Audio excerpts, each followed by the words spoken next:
എല്ലാവർക്കും നമസ്കാരം. ജീവിതത്തിൽ നാം അറിയേണ്ട കാര്യങ്ങൾ. ലോകത്തുള്ള മനുഷ്യരിൽ പൊതുവെ 2 തരം മനുഷ്യരാണുള്ളത്. വളരെയധികം സ്നേഹിച്ച് ഒടുവിൽ കലഹിച്ച് പിരിഞ്ഞവർ ഒരു വിഭാഗം, വളരെയധികം കലഹിച്ച് പിന്നെ സ്നേഹിച്ചവർ രണ്ടാമത്തെ വിഭാഗം. മൗനമാണ് പല സമയത്തും നല്ലത്. പ്രതികരിക്കാൻ പോയാൽ നമ്മൾ തെറ്റുകാരാവും. കാരണം തെറ്റ് ചെയ്യുന്നവർ ന്യായീകരിക്കാൻ ഏറ്റവും മിടുക്കരായിരിക്കും. അതുകൊണ്ട് മൗനമാണ് നല്ലത്. മൗനമാണ് വിദ്വാനുഭൂഷണം. വന്നു ഭവിച്ചതിനേക്കാളും വലുതൊന്നും ജീവിതത്തിൽ ഇനി വരാനില്ല എന്നതാണ് ഏറ്റവും വലിയ ധൈര്യവും കരുത്തും. നിങ്ങളുടെ ലക്ഷ്യം ഉപേക്ഷിക്കരുത്. നിങ്ങളുടെ ജോലിയെ സ്നേഹിക്കുക.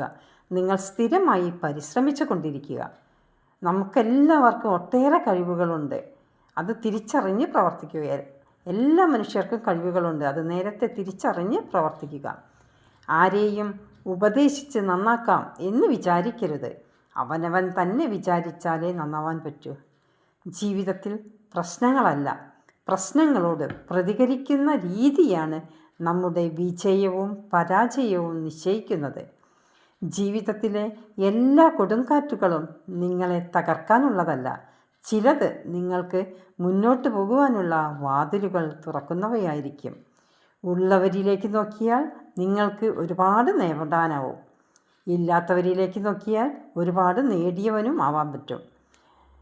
ജീവിതത്തിലെ ഏറ്റവും കൂടുതൽ തെറ്റുകൾ, പരാജയങ്ങൾ ഇവയെല്ലാം സംഭവിക്കുന്നവരിൽ കൂടുതലും മറ്റുള്ളവരെ അന്ധമായി സ്നേഹിക്കുകയും വിശ്വസിക്കുകയും ചെയ്യുന്നവർക്കാണ്.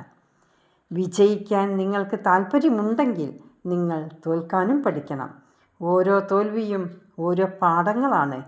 ജീവിച്ച് കാണിക്കണം തോൽപ്പിച്ചവരോട്. 1 പ്രാവശ്യം കണ്ടാൽ അത് സ്വപ്നം, 2 പ്രാവശ്യം കണ്ടാൽ അത് ആഗ്രഹം, 3 പ്രാവശ്യം കണ്ടാൽ അത് ലക്ഷ്യം. ഉറച്ച തീരുമാനവും തളരാത്ത മനസ്സുമുണ്ടെങ്കിൽ ആകാശത്തോളം വലിപ്പമുള്ള വെല്ലുവിളികളെപ്പോലും ഭയമില്ലാതെ നേരിടാൻ പറ്റും. നേട്ടത്തിലേക്ക് നയിക്കുന്ന വിശ്വാസമാണ് ശുഭാപ്തി വിശ്വാസം. പ്രതീക്ഷയും വിശ്വാസവും ഇല്ലാതെ ഒന്നും ചെയ്യാൻ കഴിയില്ല. നമുക്ക് എന്തില്ല എന്ന് ചിന്തിക്കുന്നതിനേക്കാൾ നമുക്ക് എന്തൊക്കെയുണ്ട് എന്ന് ചിന്തിക്കുക. മറ്റുള്ളവർ എന്ത് പറയും എന്ന് ശ്രദ്ധിക്കാതിരിക്കുക.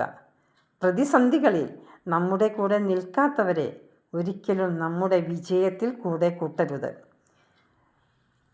നഖങ്ങൾ വളർന്നു വരുമ്പോൾ നമ്മൾ നഖങ്ങളാണ് വെട്ടിക്കളയുന്നത്, അല്ലാതെ വിരലുകളല്ല.